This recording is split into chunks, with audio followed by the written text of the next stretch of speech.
The island nation of New Zealand, 22 deaths from COVID-19. The island nations of the United Kingdom, 45,000, 150 times as many as New Zealand per head of population. We asked Professor Michael Baker, key advisor to the New Zealand government, and Dr. Mark Honigsbaum, author of The Pandemic Century, why have some countries handled the virus and why have some countries failed? Join us on the Alex Salmond Show, on air and online.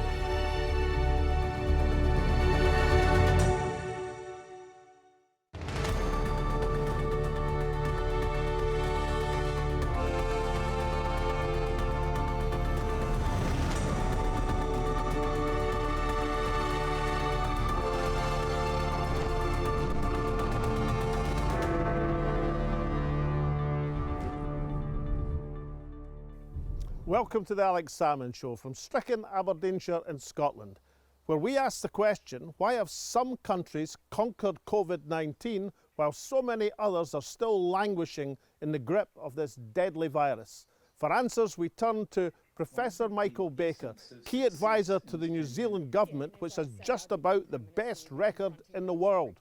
Why has this island nation of 5 million people had a mere 22 deaths from the virus, while the island nations of the United Kingdom have had 45,000, 150 times as many, even allowing for population size? And we asked the author of The Pandemic Century, Dr. Mark Honigsbaum, which countries have succeeded in handling the virus and which have failed? The answers may surprise you. But first to Glasgow and Tasmina with your tweets, your emails and your messages. Thank you, Alex. Well, there have been some really interesting responses to our show last week on the Trump presidential campaign, featuring Trump's senior legal advisor for his 2020 campaign, Jenna Ellis, and key Republican strategist Ed Martin, to whom Alex posed the question, just how much trouble is Trump now in? Jeff comments, come November, I'm going to love watching all Trump detractors' reactions to his landslide victory. I must record as much of it as I can, so as I can watch it again each time I need a laugh. Gideon says, Biden's too old for a president unless he'll step down for Mrs. Obama or Nancy Pelosi. Tilla says, this nightmare of a presidency is on its last legs. November cannot come too soon. Gerald says, Biden has more chance of landing on the moon than winning, and then goes on to say, the silent majority will turn out for Trump. The Glen agrees and says, I think he'll walk it. Scott Hutton says, there is no way to run a pandemic government. Just save lives and live right. If the president is failing, the American people are failing. This I refuse to believe. Finally, Alan McNaughton says, I hope to start to wake up from this multiple nightmare in November with a Biden win. Now, early on in this pandemic lockdown, I was contacted by a Scot who was visiting New Zealand. He was extremely anxious to get back to Scotland, and I put him in touch with his local Member of Parliament. But I couldn't help thinking, and he said to him at that stage, might it not be better staying on in New Zealand, since it was pretty clear, even early on, that New Zealand had the virus under control, much less clear of what was happening in the United Kingdom. And that's it has proved. With some 1,500 cases, only 22 deaths in New Zealand, it is one of the best records in the world. So why has New Zealand succeeded while so many other countries have failed? I'm now joined from Wellington, New Zealand by a key government advisor in the fight against the coronavirus, Professor Michael Baker. Professor Baker, welcome to the Alex Salmond Show. Greetings from Wellington. Professor Baker, the New Zealand Prime Minister, Jacinda Ardern, has received great plaudits for her clear leadership during the pandemic. How important has that been to the success of public health policy in New Zealand? Yeah, I think it's been absolutely critical. And if you look around the globe, the real success factors, I think, have been very good scientific leadership and very good political leadership, and then taking decisive action against the virus. And that's exactly what Jacinda Ardern's government has done. Now, in a nutshell, Professor Baker, why has New Zealand got to grips with this virus while so many other countries have struggled? The three things we did, basically switching to border quarantine, so you need 14 days of supervised quarantine before you're allowed into the country. The lockdown, which really extinguished most lines of transmission of the virus. And then the testing and tracing, so the contact tracing systems got built up so they could, if you like, mop up some of the remaining cases left over from some of our big clusters. So those three measures combined were enough to basically eliminate this virus entirely from New Zealand. Well, I think the essence of success in this pandemic has been good scientific leadership, good political leadership, and decisive action against the virus, and using really the best available evidence and approaches. And I think in particular, recognizing that this was more like a SARS virus than an influenza virus. Now, everything hasn't been plain sailing, even in New Zealand, in tackling this virus. We've seen recently the resignation of Minister Clark, the health minister. Many people around the world will find it surprising that a country with 1,500 cases and 22 deaths, that the health minister ends up resigning, while other countries with tens of thousands of fatalities, the health ministers continue in office. Can you explain this apparent anomaly? Yeah, well, I think our health minister did take ministerial responsibility seriously, and he, at times, I think, let himself down in terms of his standards of personal behaviour during the lockdown, and I think his handling of some other aspects of the pandemic. So that's why he resigned, and I think that was really, I mean, I know it was very distressing for him to do that because he was very attached to the portfolio and very effective in many aspects of it. But I think he really took responsibility very seriously. It has been argued, Professor Baker, that if you compare the island of New Zealand and the island of the United Kingdom, then in the UK implemented New Zealand policy back to front, in the sense that New Zealand introduced travel restrictions, controlled the virus, and then when it was under control, opened up the sporting events. Whereas in the United Kingdom, they continued with the sporting events, the Cheltenham Festival, the Rugby Internationals, and only implemented travel restrictions after the horse had bolted. Is there any truth in that argument that the UK seems to have pursued New Zealand policy in reverse?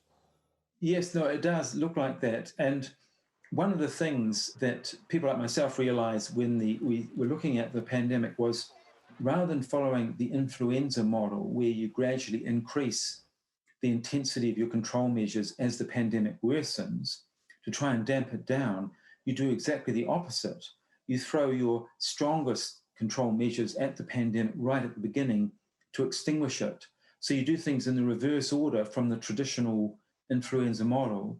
And that was one of those, I mean, for me anyway, it was one of those light bulb moments when we saw the pandemic starting to take off in New Zealand, and if you like, starting on its exponential rise. I mean, we did have the benefit of looking at the experience of Northern Italy, and I think that really did convince many people in New Zealand that we did not want this virus in New Zealand, and that contributed to, I think, a very high level of adherence with the lockdown measures. Now, New Zealand has gone through the first stage of this pandemic highly successfully, but what dangers, Professor Baker, do you see for the future, since clearly there's no room for complacency in any country? No, that's absolutely right. And if you look at many of the countries pursuing this approach of containment and elimination, most of them have had setbacks. Mainland China with an outbreak in Beijing, South Korea with an outbreak that started in a nightclub. Australia similarly didn't extinguish all transmission in Victoria and New South Wales, and now it has the problem that it may have to go into in and out of lockdown for a period until it's actually eliminated infection. So I think everyone in New Zealand now has, I mean, we did have a period of maybe feeling a little bit smug after we'd eliminated the virus and that the problem was solved. And then we had a few breaches of quarantine in New Zealand that didn't fortunately cause outbreaks. But I think it was a real wake-up call for all of us that we're living in a world where there's a huge amount of, and in fact, growing transmission of this virus, and we cannot be at all complacent about it. And we need to really keep managing our borders and keep doing large amounts of testing in New Zealand and make sure our tracing systems, contact tracing systems, are working well as a backstop measure. Is there something that can be done worldwide in the scientific community joining with the political communities in a renewed vigour in having a collective approach to elimination and stamping this virus out? I very much hope so, because we've seen very diverse countries, as you say, successfully contain and then eliminate this infection. We do have setbacks occasionally, and you expect that. But I think the numbers speak for themselves. All these countries that are pursuing elimination have very low mortality risk compared with the rest of the world. And they've also shown there's no biological barrier against eliminating this virus. It just requires very good leadership and good infrastructure and decisive action. And the techniques are all very well established, and I think they're available to all countries on Earth that have sufficient resources to do them. Professor Baker, in your estimation, just how dangerous is this virus still is in terms of the future for the world health and the world economy? Well, I think we're hugely underestimating this pandemic. I mean, we know from its behaviour that it has the potential over the next 1 to 2 years to infect maybe 60% or more of the world's population. So that's several billion people. And along the way, it may kill 1% of them. So that's tens of millions of people who are going to die from this pandemic.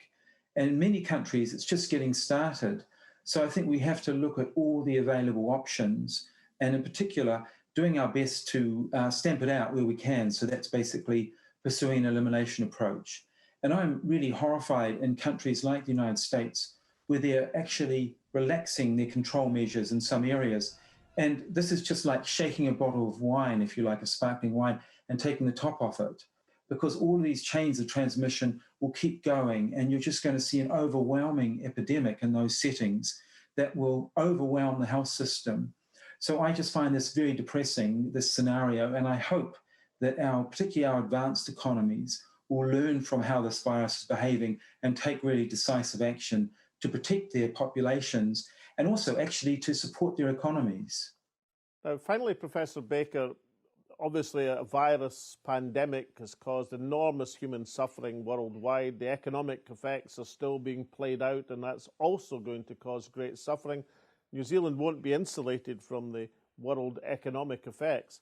But can you see any benefits in terms of the New Zealand performance that this will have raised the profile and esteem with which New Zealand is held in international terms? I mean, a good place to go for a visit, I think many people in the world will be thinking at the present moment. Can you see any bright side for the New Zealand success thus far in controlling the pandemic?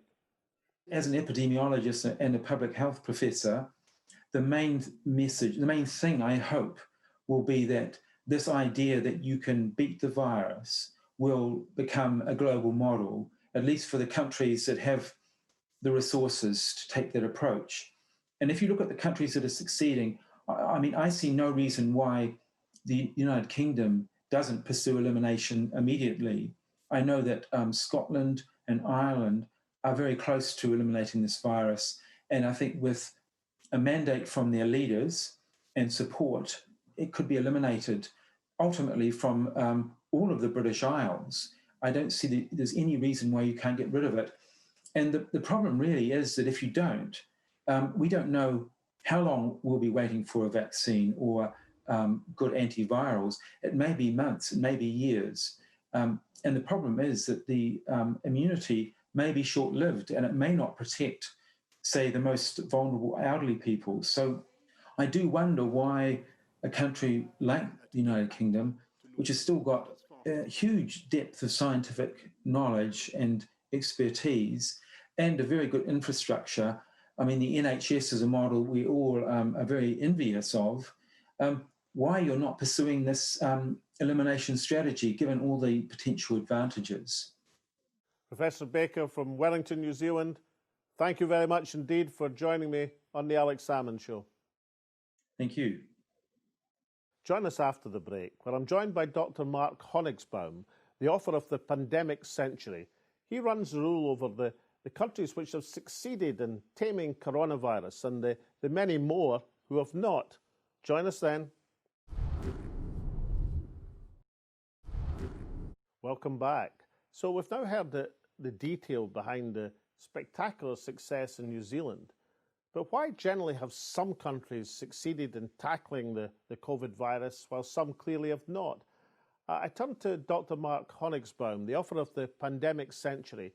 He gives us the comparisons internationally. Dr. Honigsbaum, welcome back to the Alex Salmond Show. Yeah, nice to be back, Alex. So let's get to the grips with this question. Why have some countries like New Zealand managed to handle extremely well, while other countries like the United Kingdom, have struggled, while others again, like America, are in the throes of a mounting pandemic? Well, I think the countries that have done well are the ones that saw what was happening in China in January and took early action in case the same thing happened in their countries. New Zealand's done very well because it very quickly tested, checked people coming into the country, had a good contact tracing and testing system, and, had very clear messages about, needing to isolate yourself and also, contacts of contacts. So the countries that have done well, it's striking how many of them are in Southeast Asia, where they had previous experience of SARS and therefore knew that SARS was different from influenza. So I think that was the basic cognitive error. A lot of scientists were guilty of thinking about this outbreak in terms of an influenza pandemic. Now, you can understand to some extent at least why countries perhaps delayed going into a lockdown.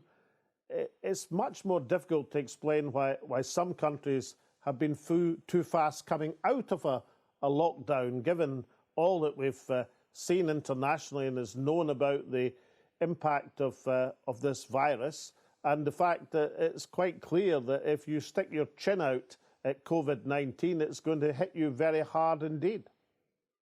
Well, yes, I mean, it's been very difficult, of course, because of the economic impacts and the fact that there's only so long that populations will put up with social distancing.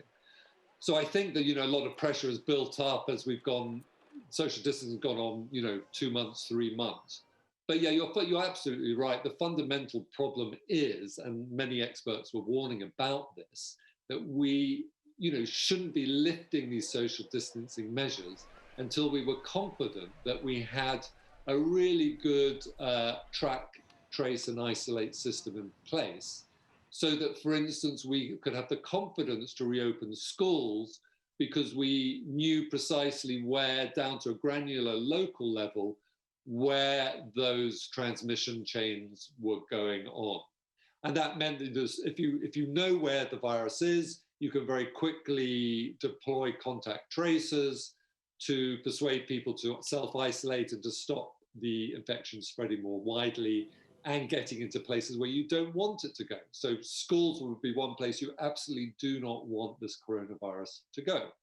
The problem is, of course, that we've got a system, for instance, in the UK, where it's still highly centralized, and there are these big delays between information getting from a local level to the contact tracing at the central level and then flowing back. And we've seen that in Leicester, where only it's taken 2 weeks for them to really find out where these outbreaks were occurring within Leicester.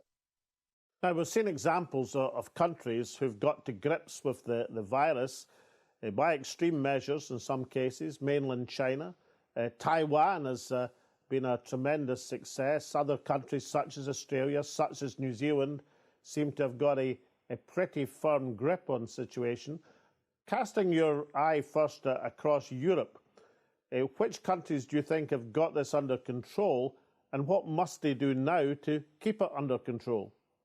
Well, I mean, I suppose the best example of a country that really had an excellent contact tracing system was Germany. They are currently testing something like 70,000 people every single day, and they've been doing that for some time.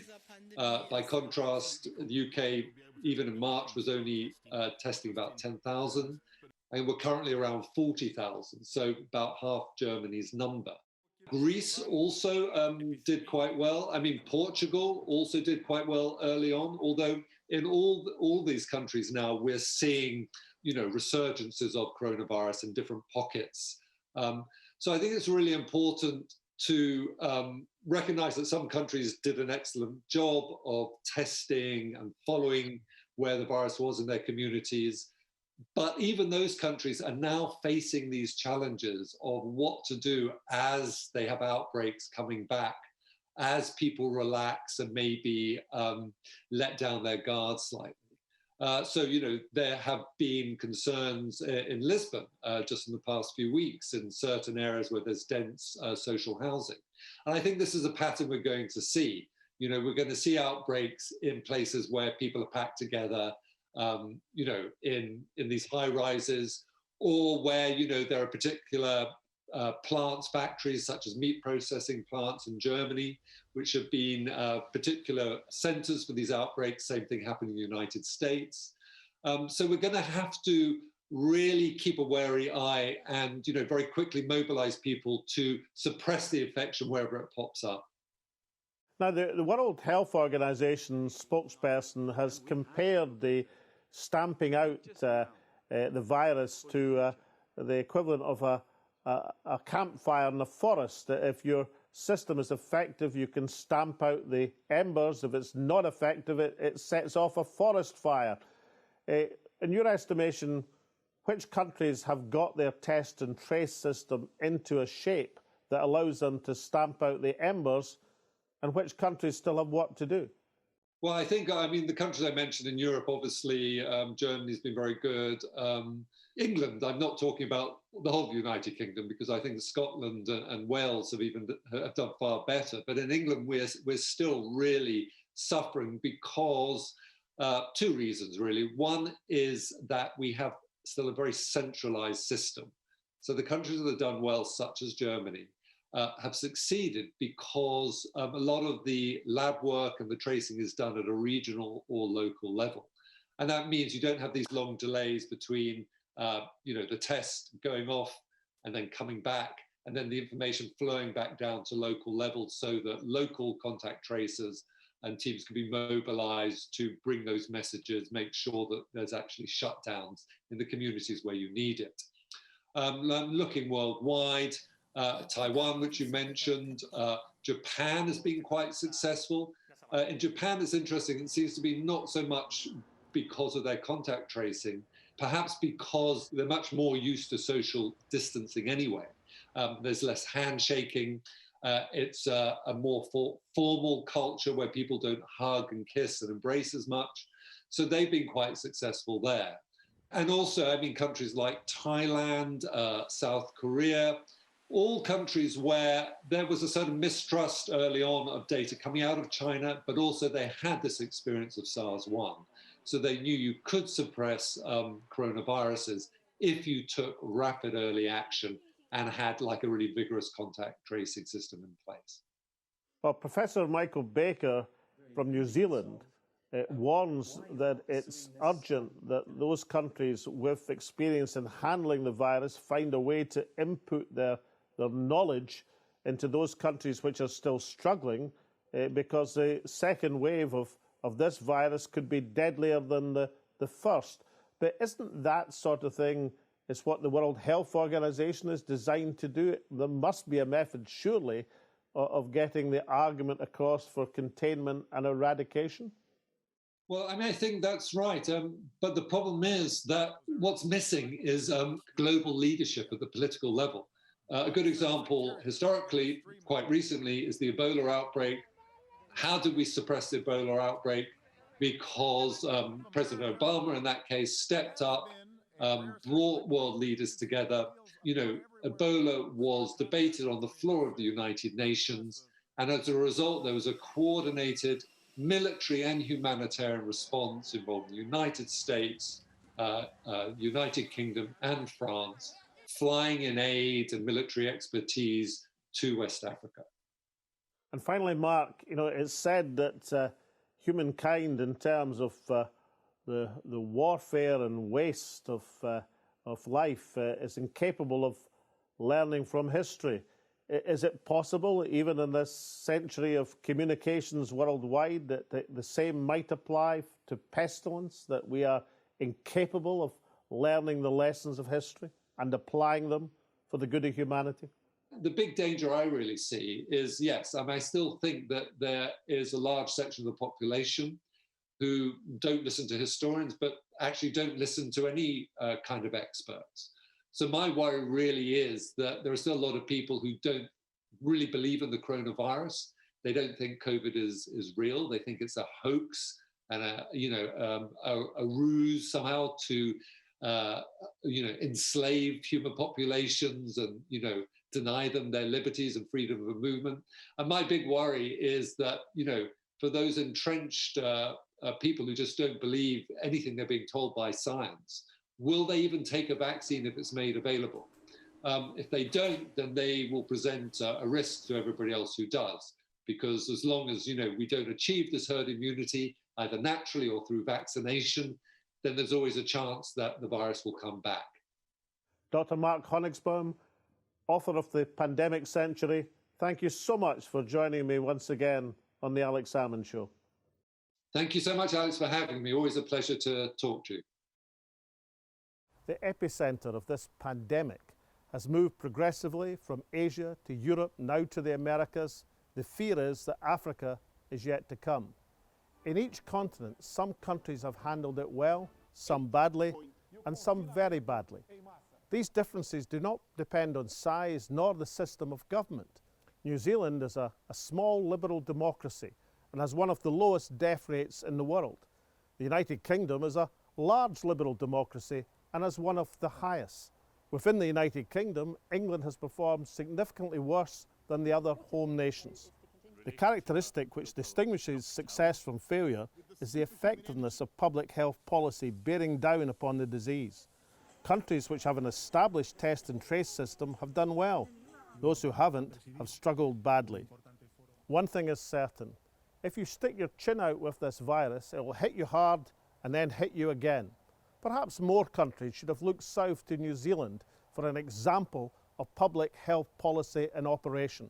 Certainly the United Kingdom, taking an example from its old dominion, would be the world turned upside down. But nonetheless, that is exactly what should be done. And now from Tasmina, myself, and all at the show, it's goodbye for now. Stay safe, and we'll see you again next week.